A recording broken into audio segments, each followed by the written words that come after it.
Hello and welcome to the Irish Independence League of Ireland preview video. I'm Sean O'Connor, joined today by Dan McDonald to look ahead to another big Friday night of games. And Dan, I say another big Friday night of games, but the next couple of weeks now it's going to become a little bit more fragmented with the three Irish clubs beginning their European campaigns. There's going to be a couple of Friday nights with only, a couple of games on. But I suppose all the teams this weekend be looking to get 3 points, and especially the Irish teams going into Europe, hoping to finish their league campaigns on a high going into Europe. Yeah, it just feels like we're taunting per Drogheda when we're talking about this because, it's their last game. I mean, they don't have any more league games this month, and this is always a strange time of the season. I understand the reason why we do it. It's to give the clubs a better chance in Europe.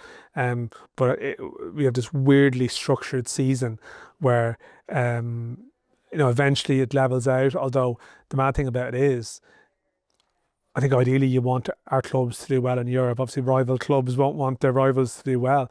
But if Shells or Shamrock Rovers and Pats, Shells obviously have the best chance. If Shells beat Linfield, they won't play a Friday night league game again until September, effectively. And it's similar for Rovers and Pats if they get through that.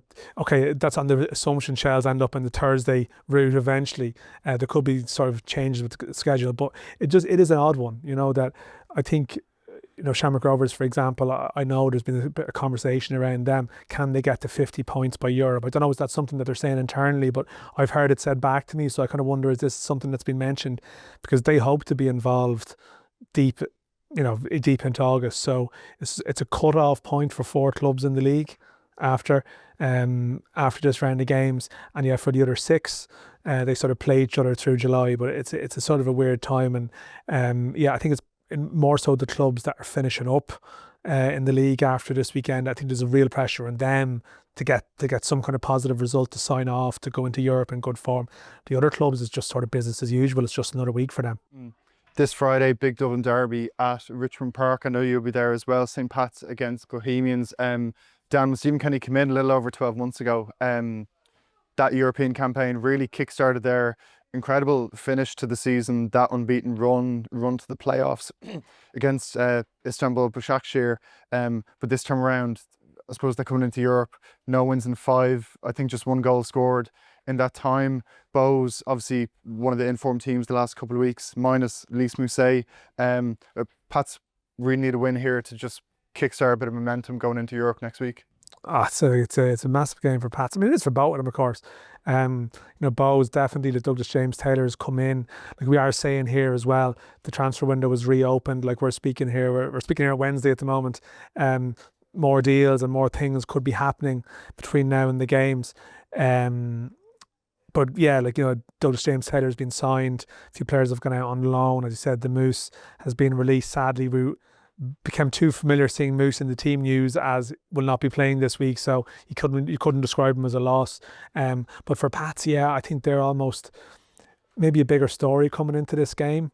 Bohs are obviously trying to win the league still, and there's pressure, sure, and they probably feel they dropped points last week, so there's a natural discussion point. But I think for Pats, just the vibes have been so bad that they come out of the break into those 5 games in 14 days and they've got nothing, no value from it. It's just been bad vibes and bad energy, and where do some players stand?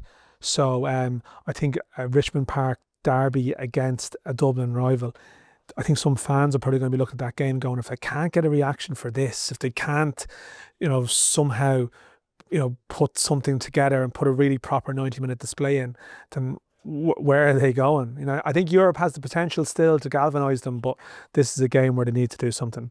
Massive game there for Stephen Kenny's men at Tolka Park, and Pat's obviously beginning their European campaign next week. Shells the same, massive first leg against Linfield next Wednesday. But they'll sign off their league matches, I suppose, for the moment, hosting Cork City. Obviously the first Tolka Park game without Damien Duff. Tough task for Cork City. Their form the last couple of weeks just been really poor, really struggling. They're in dire need of result, but I suppose from a Shelbourne point of view, they'll be wanting to just sign off Tolka Park and go into Europe with a bit of momentum. Yeah, I mean, this is I suppose interesting what the mood is around Tolka Park. Do the fans sort of feel the need to sort of come out and just give the players a bit of a lift. I know they've had a good response for the 2 away games post stuff, and after their game last Friday, I know you were in Waterford, they could have won. I was in Galway, they should have won. So there's been evidence of a response, and I suppose, will they get one? I think Joey O'Brien, interestingly, last week, definitely, I think, left 1 or 2 players out with a view to Linfield, with a view to peaking. I think they're probably watching the minutes because it's such a big game. So I wonder, with the Friday to Wednesday, are you going to see a full tilt Shells? Are you going to see a couple of players maybe being minded with a view to next week? I think Cork City, the thing is, I mean, for them in particular, it's a real sort of halfway house season for them, point of the season, because a lot of players, their loans have finished, their time with the club has ended after last week, after the draw with Pats. So they're going to have some new players come in. How fit are they? As much as they've been training in some cases, we've seen in the past signing players from the UK in July, it can sometimes take them a while to get up to speed. But they want to get them out in the pitch, I'm sure, in some cases. Fikra Kelleher, Freevin's brother, Rory Feely. They've signed a striker from Aston Villa at this point, and probably expecting some more news around Cork City in the next 24 hours or so as well. But I still feel for Shells it's a chance for them to just go and win. Might be not the worst time to catch Cork City. The whole vibe around this game makes it one of the tough ones to predict. You mentioned the transfer window there. Obviously, Derry City confirming the departure. Paul McMullen, after two years at the club.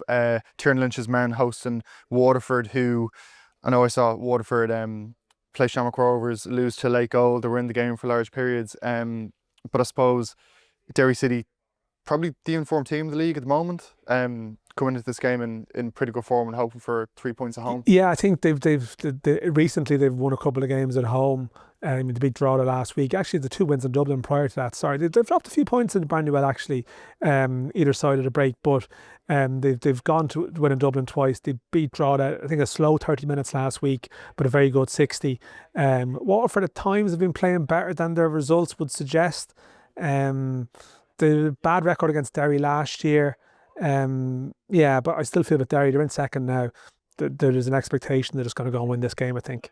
We've spoken a lot about the Irish clubs in Europe this summer, but obviously we all know Drogheda won't be there, and they go into this break they really absolutely didn't want in July. They host Galway United, and it's been a tricky couple of weeks for them. Obviously, massive loss, Douglas James Taylor. They were hoping to keep him obviously as well, hosting Galway United. It's kind of tough one to call this. Yeah, I think for Drogheda, this is the end. I think they appreciate probably not having a Monday game just gone. They probably had a week, but yeah, for them it really is a cut-off point, because I think they might do some stuff during their break now. They have one FEI Cup match in the next 3 to 4 weeks. It's weird. This league, it's intense most of the time. They're heading into this break, and how do you sign off?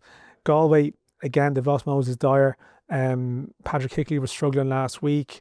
It kind of feels like 2 clubs. Yeah, I'm not sure either of them are in a great moment coming into this game. I think Galway have got a couple of decent points in the last couple of weeks, maybe not playing that well at times. But yeah, that one could be a pretty intense contest, I would say.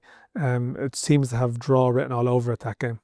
So 4 big Friday night games to come, and just one on Saturday night. Sligo Rovers hosting Shamrock Rovers. I know Sligo Rovers been busy in the window this week as well. They need a result, and I suppose from Shamrock Rovers' point of view, they'll just be hoping to maintain that 11-point gap. Yeah, they have a sort of a rough enough record in the showgrounds. They've dropped a lot of points there in recent years. So for some reason, it's just a fixture that Sligo Rovers have performed quite well in. As you mentioned, a lot of change in their squad. I mean, at this point, James McManus has come in, Ryan O'Kane has come in. I think clubs are quite happy to send their players on loan to Sligo Rovers because they might take points off other teams, rivals. So, but again, it's a lot of upheaval. Like I spoke to John Wilson about it last week. He wanted to get his business done quickly this week rather than waiting till later in the window. But Rhys Hutchinson has been there most of the season and he's gone.